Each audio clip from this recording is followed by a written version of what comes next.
Nothing like a little controversy to get the mood going. Okay, but maybe when the controversy involves your entire life being put at stake?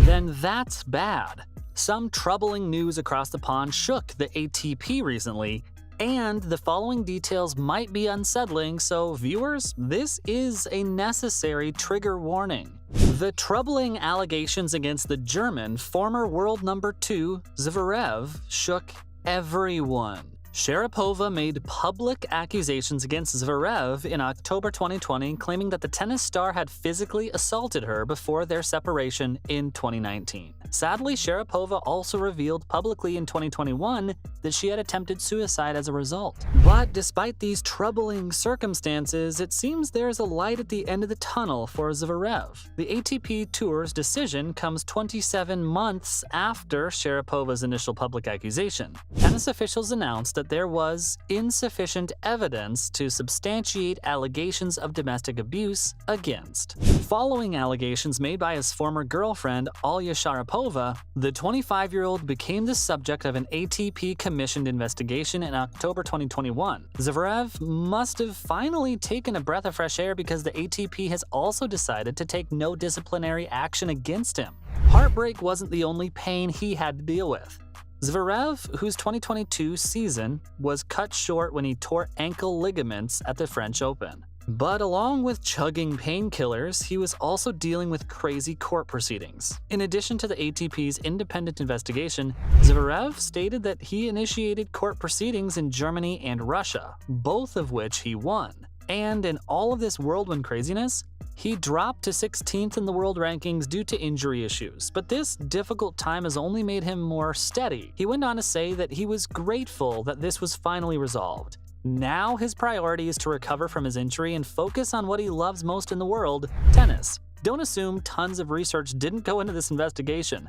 A third-party investigation led by Lake Forest Group, LFG, conducted extensive interviews with Sharapova, Zverev, and 24 others. It also looked over Sharapova and Zverev's submissions, which included text messages, audio files, and photos. An exhausting 15-month investigation later, LFG presented its full report to the ATP. It stated that due to insufficient evidence, a lack of reliable eyewitness reports, as well as conflicting statements by Sharapova, a decision was made. But in the event new evidence came to light, they would reopen this case and dive deeper. And even the CEO knew the enormity of this situation. According to ATP CEO Massimo Salvelli, the exhaustive process was ultimately necessary to reach an informed decision.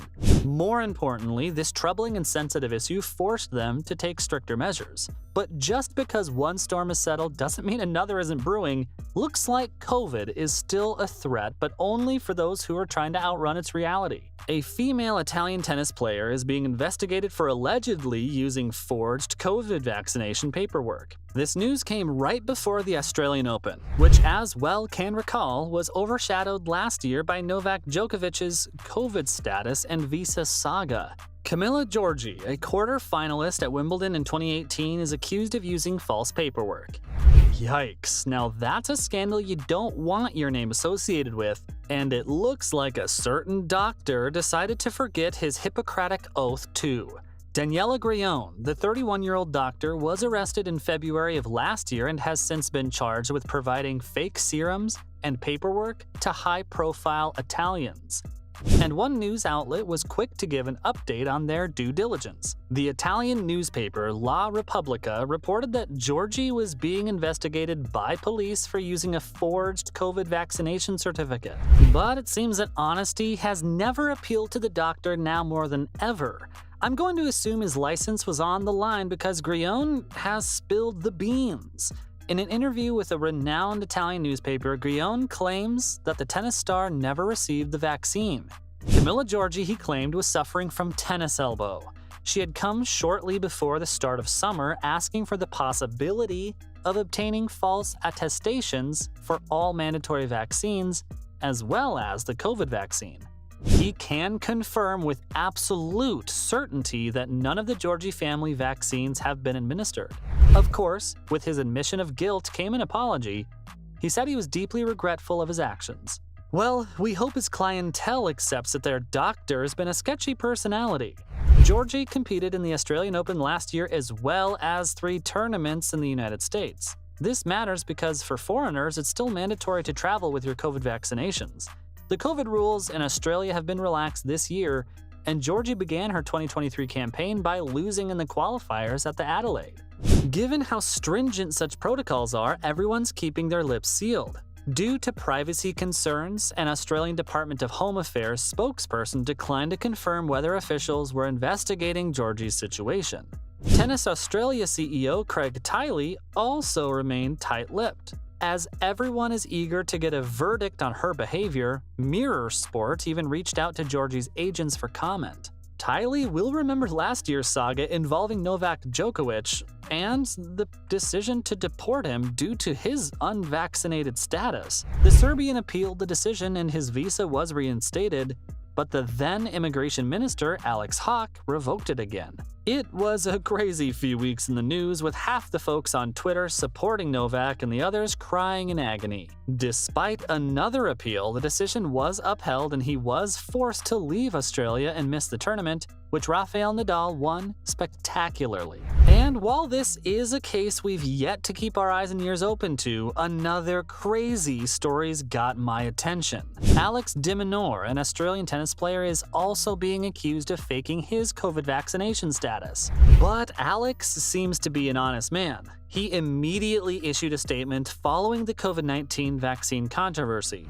The 23-year-old denied reports that he is being investigated by police or allegedly purchasing a forged vaccination passport through an underground network. Turns out the Spanish police actually suspended a criminal ring that was selling fake passes to folks. It is believed that the group paid healthcare workers to falsify documentation and enter incorrect vaccination data into official government databases.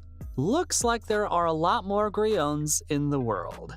11 people were arrested and charged with forgery and the use of forged documents after selling the passes to over 600 people. The list includes a lot of well-known Spaniards, including actors, business people, and sports stars. And Mr. Minaur wasn't spared this publicity. The 23-year-old insisted that he has a completely valid, accurate, and true vaccination record in a statement. He stated that he received his first dose of the vaccine last summer in London, and his second dose at the Hospital La Paz in Madrid. De Minaur used social media to express himself, which is the best outlet to voice your opinion these days. He made it a point to state that the hospital was under investigation, not him. More importantly, he had the medical bill to prove his status. Receipts, my friend, always have your back. He stressed that he was not under investigation. Mr. de Minaur is the highest-ranked Australian male player on the ATP rankings, having won 6 tour titles in singles and doubles competitions. He competed in the Australian Open last month, where players were required to be vaccinated or have a valid medical exemption to compete. With so much controversy taking the ATP by storm, it's no wonder the CEOs are waiting for these shocking tennis rumors to be false.